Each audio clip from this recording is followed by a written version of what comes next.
If you want to write seriously, and when I say seriously, I mean that you are committing to writing over the course of a lifetime, that you're committing to this as a career or at least as something that matters to you a great deal that you're not going to give up on, because there's a lot of reasons to give up. I mean, I've faced mountains and mountains and mountains of rejection and all kinds of obstacles along the way, but you just have to really persist, and that's what keeps you going, and that's how those books get written, is persistence. Some experts chase attention, but the smart ones build authority. You're listening to the Authority on Demand podcast, where credibility becomes your competitive advantage. Every week, we're pulling back the curtain on how founders and leaders turn expertise into inbound demand through books that position, media that converse, and strategies that actually move the needle. I'm Danielle Hutchinson, your host and Chief Creative Officer at Authority on Demand. Now, let's turn your authority into leverage. So imagine this, everybody. You wake up one morning, walk into your back deck with your coffee, and you look out at your lawn, your insurance policy, the thing that proves you've made it. But instead of grass, you see rows and rows of tents, shadows moving inside, the sound of rushing air. You blink and the vision's gone. You can't shake it. But this is how Amy Bernstein's new novel, Tent City, begins. A prophecy of economic collapse. So visual. It made me check my own bank account. But here's the thing. Amy knows a little something about visions that won't let go, about voices that insist on being heard even when it's inconvenient. And she is a writer who has written it all down for us. And that's what today's podcast is all about. So without further ado, Amy, it's a pleasure to welcome you onto the show. It's great to meet Thank you. you, Welcome. Danielle. Glad to be here with you. Hey, real quick before we jump back in, if you're loving what we're doing here, hit that subscribe button and drop us a like. We're bringing you the best authors, the most real conversations, and all the writing wisdom that you didn't know you needed. So stick around, because it only gets better from here. All right, now let's get back to the conversation. Yeah, I mean, I loved your book. I was looking all over it. I think it's something that a lot of people can enjoy. And as an audience today, if you're also a writer, we got a lot to learn from Amy here. So, yeah, let's get into it. Let's talk about your life to start off before we get into the book. I see here you didn't call yourself a writer until after 50, but you were writing for decades. So, what? Right. What is What that made? about, right? Yeah, right. What Well, is that about? What made you change your mind? I always saw the word writer as this sort of like holy thing that like really amazing people got to do and got to claim. And I never felt that like I climbed the mountain. I didn't belong up at on that mountaintop, right? I could try and, climb it, but I didn't belong on the top. And all of that came from a lifetime of just doubting myself, which is why I also wrote a book about self-doubt, to inspire everybody, every creative person who experiences self-doubt. And even though I made my living as a writer for decades, I mean, in professional spaces and nonprofits, if I said it, I felt silly or like an imposter, right? And I finally got to that point in my life where it's like, no, this is who I am. It's what I do. I've earned the word, and I am not going to be apologetic about it anymore. And that was a really important shift. I hope people get there a lot faster than I did. Right, right. Well, hey, I see what you mean by that. You got to kind of come to terms with it on your own, I guess, even if you do love what you're doing. And I get that. And I guess that's kind of why you describe yourself as a doubt whisperer. I guess that kind of ties into that. Tell us a little bit about Yeah. that. Yeah. So listen, I've struggled with self-doubt my whole life, which I've come to understand so much better, particularly since writing Wrangling the Doubt Monster, which really is just a book of inspiration for every creative person out there, whether they're writing or trying to write or make any kind of art, even trying to start a business. And all those negative thoughts, am I good enough? Am I talented enough? I can't do this. I don't have permission to do this. All those voices can really stop you in your tracks. And I've really devoted myself over the last couple of years to normalizing conversations around self-doubt to help every creative person and every person who longs to embrace sort of that interior creativity to give themselves permission to do that, because I really believe we deserve as human beings to be creative and to act creatively, and our culture really tries to sort of squeeze it out of us. just go make money and, toe the line, but being creative is a whole different set of priorities. Yeah, and in addition to creativity, not just like sporadic creativity, but persistent, which is what I see for you. Like persistence seems to mean a Yeah. lot to you. The idea of like you have to stick to it. You can't just give up on this idea you have. For the writers listening, how do you keep showing up to the page even I when if that you doubt if you monster? yes, if you want to write seriously, and when I say seriously, I don't mean that you're writing serious material necessarily. I mean that you are committing to writing over the course of a lifetime, that you're committing to this as a career, or at least as something that matters to you a great deal, that you're not going to give up on, because there's a lot of reasons to give up. It's lonely, it's hard, there's a lot of rejection, but you've got to have that grit and that persistence to keep reminding yourself, this activity brings me joy and passion. It makes me feel connected to my own humanity. It's my way of dealing with the human condition. It's my way of communicating with the world and to myself. I'm going to do this thing no matter what comes my way. And I mean, I've faced mountains and mountains and mountains of rejection and all kinds of obstacles along the way, but you just have to really persist, and that's what keeps you going, and that's how those books get written, is persistence. Yeah, well, that's actually like a great segue into the book itself, Tent City. That's how it was created, that persistence. So let's chat about that. I offered a little peek at the intro to it in the introduction of this podcast, right? It starts off with Sylvia seeing a vision of tents covering her lawn. So tell us about this opening story. How did you come up with that? And, where's that image come from? Um, yeah, where did the image come from? The idea came to me, I don't know, somewhere probably around 2014, and I've been noodling around with it for so long and tried to write a screenplay, and I couldn't do that. And so it was like it was a slow build. But there's so much that goes into figuring out how do you start your book. And because as a writer, you have an infinite number of choices. Some of the choices are better than others. And I felt that I wanted the reader to get a really strong piece of foreshadowing, because this is going to be, I think if I say the word slow burn, people might feel turned off by that. It's kind of a slow burn in that a lot of things have to happen to get us to the book's really kind of tumultuous, climactic moments, and I want you to really believe it by the time you get there. So I give you this foreshadowing really early on so that there is some sort of weird, bad stuff coming down the pike, but not right away. So I'm trying to hook the reader and want them to sort of learn more. It's that tricky. Everybody talks about first 10 pages, you're just trying to get that reader interested in the story that's going to unfold. Absolutely. Yeah, I get that. Kind of just something to grab their interest, get them, interested in what's going on. And I like that for Saturn too, because when you have a slow burn, it can be hard to captivate the readers and get them going to the point where that big climax is. So that's one method for doing so, is having a foreshadowing event like that.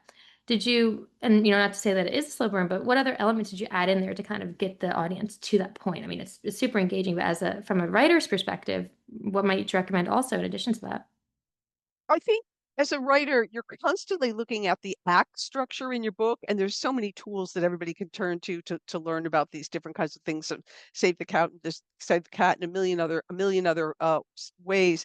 But whether you're using another tool or you're just thinking about it yourself, you're always looking for scenes that are going to build moments and scenes that build on one another, because you want that reader to want to turn the page. So something always has to be happening, or you have to use every scene so that you're laying the groundwork for something to happen. So it's very much kind of, I feel, a layering process. I read an amazing quote once by the writer Ken Follett, who wrote Pillars of the Earth and all those books about all the ancient societies. I mean, I just love those books. He said he made sure that something important happened every 7 pages. And I thought that, now, that's not like a hard and fast rule, but I never forgot that, because as you're writing, you've got to keep the energy going. You've got to have little twists going. You've got to have little plot turns so that the Right. reader does keep going. And so you got to just keep building them in, if it's a slow, whether it's a slow burn or not. Of course. Yeah, I like that rule. And, a rule of thumb, right, doesn't have to be exactly 7 pages, but make sure something's happening. You don't need a whole chapter on somebody picking out their clothes, like make sure Right. move things are moving forward. Right. Yeah.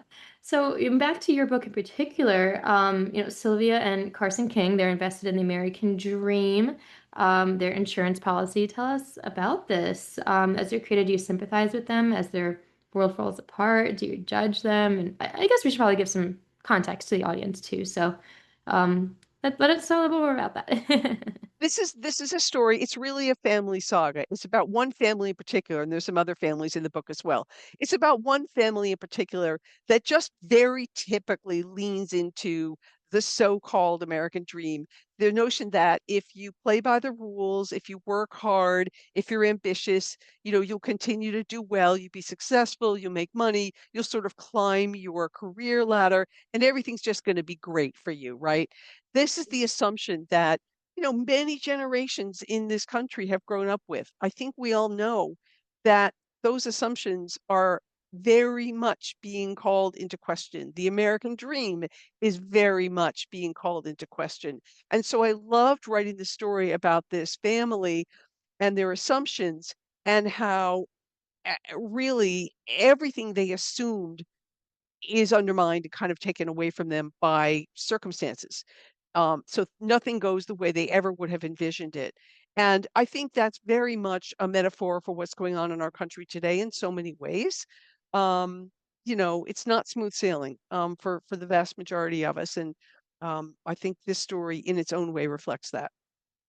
Of course. Yeah. And in this story in particular, we use these characters, the kings, right? They have their house, but they actually end up with just tents covering it, right? So it kind of just shows like the opposite of what you would have thought the American dream would be. So, not to spoil anything, but like that's something that I think a lot of people can be drawn to, no matter what your best expectations might be in life. Well, the reality might be a lot different, at least. Yeah. Yeah. Yes. And I think, as the different characters' stories unfold, you see how each of them arrives at that point. So I really believe in, even though it's a very kind of a speculative world, even a dystopian kind of world, meaning it's not really exactly our world. Everything's a lot more things have gone wrong, even that are going wrong in our world in some ways. Um, I wanted each story to feel believable, like, yes, I see how that character wound up in that position, like, it wasn't just snap your fingers and suddenly everything's bad. You have to see the choices they make happen to them totally out of their control, which I think is a lot of what how a lot of people feel today too, that so much is out of their control. Right, exactly. Yeah, I get that. And that's I guess in a way, would you say like money is something that can help you control it in a way? I mean, that's a huge Well, thing part of your We'd book. like we'd like to think so, wouldn't we? I mean, we wanna think that, there's both the saying, "Money is the root of all evil," and the saying, money people with money are happier than people who don't have money, right? Rather have it than Mhm. not have it. But I think it's partly this expectation that if you are able to make money, you'll be fine. And what it's really scary to think, what if that's not true? Right. Um, so it's one of the questions I think that gets raised here. Of course. Well, the reason I asked that is because there's actually a pretty a line that stood out to me in the book. The idea that nothing is possible without money. It's money who makes you who you are. So, yeah, I guess based on this, you don't necessarily quite believe that. It's more so. I mean, let me know. Do you take that to heart as well? Well, I mean, I'm trying to reflect what the characters believe, right? I feel like it doesn't matter what the author believes in a way, but it's this what the line you're quoting where the Sylvia King is saying to her daughter, money is what makes things possible, or wherever the quote is. Her daughter is very sort of typical, very idealistic, non-materialistic teen, or so she thinks, as she, buys these expensive, ski parkers or whatever. But the mother is trying to sort of impart her own sense of values and reality in her child, in that moment. It's not something that gets belabored. And her reality, the mother's, will be sorely tested. So it's really, I'm always trying as an author to write characters that have their own clear points of view, and values, and it doesn't matter what my values are. It matters whether you believe in that character. Of course. Yeah. So that leaves us with a great cliffhanger then to find out exactly how that's tested for our main character in this book. So, if you're curious to know a little bit more about everybody, well, check out Tent City, right? It's a very profound book. I think it's something that we can all learn a bit from. But thinking of learning a bit, let's transition to the writing process itself. You talk about the necessity of revision in your workshops. So, did Tent City have a lot of revisions, and what was that process like? Yes, I was reflecting on this question, and be- because I started it so long ago, I started the notes. I looked this all up the other day. I started making notes about it in 2018, although the idea first came to me, I think, in 2014. I know I tried to take a stab at doing something with it, I think, in 2015. Let it go. Started up again in 2018 because the idea wouldn't leave me. Um, and really wrote it in 2019. And I revise so much as I write, like, I'll go back and revise and rewrite and, flesh out chapters and make changes, and I'll get a certain amount of the way through and go back and make other changes, and so I can't speak to, like, clear rounds of revisions. The book also, I left it alone for a long time, and I went back last fall and did some more really deep surgery on I could really see what wasn't working in key parts, and I rewrote, substantial, chapters so that the flow was better, the pacing was better, because pacing is one of those things I try to pay attention to. I have another novel coming out a little bit later, and I rewrote the whole book to be so much faster paced than it was. It was just too slow. It's a hard problem. You can't always see it. Right. Yeah, and I guess that actually kind of ties into what we were talking about before then, right? The idea of slow burn and keeping the pace up a bit. I mean, perhaps. Yes, yeah. Well, Yeah. yeah, I think slow burn doesn't mean slow pace so much as there's a lot you don't know for a long time in the book, but I don't or, you're learning what's happening to these characters over time in the book. It doesn't mean that things are happening slowly. It just means that you're not gonna know everything. You can't know everything all at once, or the story wouldn't. Exactly. Yeah, I get that. So it sounds like the revision process was a big like learning curve for you and kind of just made like a lot of positive developments to the book itself. So to anybody listening, that's something we could all learn too. The idea that revisions are important. Your book might seem like it's great from the beginning, but there's always something to improve. So I love that. There's a saying, writing is revising, and I've learned, having written now 6 novels, that is so true. I mean, you have that elation when you've completed your first draft and you think you're done. You're not. You're just not done. So often you have to go in there and do so much work to the point where you may have to rewrite the whole thing. There's another saying, the first draft is for the author, the second draft and after that is for the reader. And so Uh, there's a lot more you have to do to that first draft where you're looking at your character arcs, your arcs, you're looking at what are the moments of change and what keeps the story moving forward and the believability factor and pacing. And I love to remind writers that leave room for the reader to discover things. Don't tell them or over explain everything. Let them ponder, let them guess, let them wonder, let them come to the book. Don't just spoon feed every single thing about it, because then you don't give the reader a reason to sort of really stay engaged. It's a hard balance to strike, but I think a necessary one. Absolutely. Yeah, I like that. And one thing you said just then is about the writing being done, which is another one of my questions for you actually. Like how do you know when the writing is done, like enough to stand out into the world? And how did you know Tent City was ready? I find you often don't, because Mm. I thought that one of the books that I wrote after 10th City, which I just finished major revisions on with a different editor. Um, I thought when I turned that book into the publisher, I thought, well, this is really pretty much done. I think it's in really great shape. And then the editor posed some questions. They weren't particularly difficult or detailed questions, but it set me off on realizing that I needed to substantially revise the book, deepen a lot of the world building, quicken the pace. I ended up cutting what 12, 14,000 words from this other book that I thought was done, and rewriting it and revising it. So I think it's a really hard thing to know. So I put it this way: when you get to the point where you have a choice, you can put it into the hands of other readers and then try and take their feedback to heart because you've lost perspective, Or you can also put it in the proverbial drawer for 3 to 6 months and come back to it and with really fresh eyes, look at what you think needs work. Now, both those things are good to do, but we're often too impatient. But putting a book away for a while is a great idea and coming back to it. That helps you see what's done and what's not done, but you don't know for sure. I like that. Yeah, no, that's an important point, especially when you're like so close to a book for a while and maybe you're thinking that it's all set. But yeah, when you take a step back, gets you a better perspective on it, makes sense. So you have this book out. I'm curious to know then for the audience too, what's next on the agenda? Something tells me you're not done with writing and any other projects that we should know about? Well, this is gonna be a busy this year and probably into 2027 is gonna be a really busy year for marketing for me because I've got Tent City coming out hopefully in the spring, and then I have this other novel, the one I revised heavily called Seed, coming out. I don't know yet, but it'll either be the end of this year or into next year, and so there's gonna be so much support around so much work I do around supporting those books that with all the other things I'm doing, I don't see another novel yet in my future, but I know I will write one, and I can't wait to get really excited about the next idea. I'm thinking, I just don't know yet. Awesome. I get you.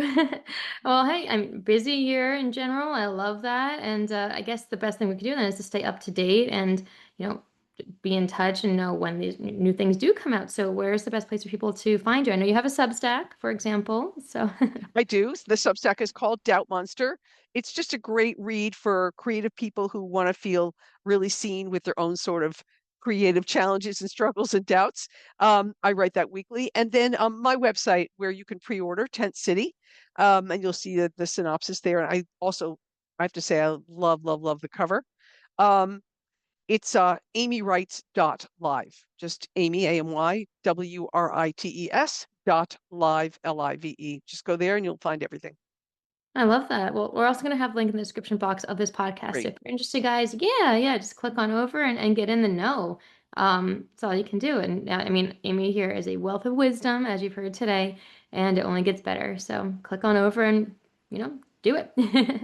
I'm curious to know, though, is there any other words of wisdom you might have to offer the audience to anything that, you wish you knew when you first were getting into writing that might help others? Absolutely. It it it takes so much more time and patience and humility to write well and to write a good book. And you have to be really have to be open to feedback from experts. I mean editors. I don't just mean your best friend. Um, you really have to be open to that. But don't give up on your dream and your goal to write. Just know it's gonna take you longer than you think. It's going to be harder than you think. You're going to rewrite more than you expect.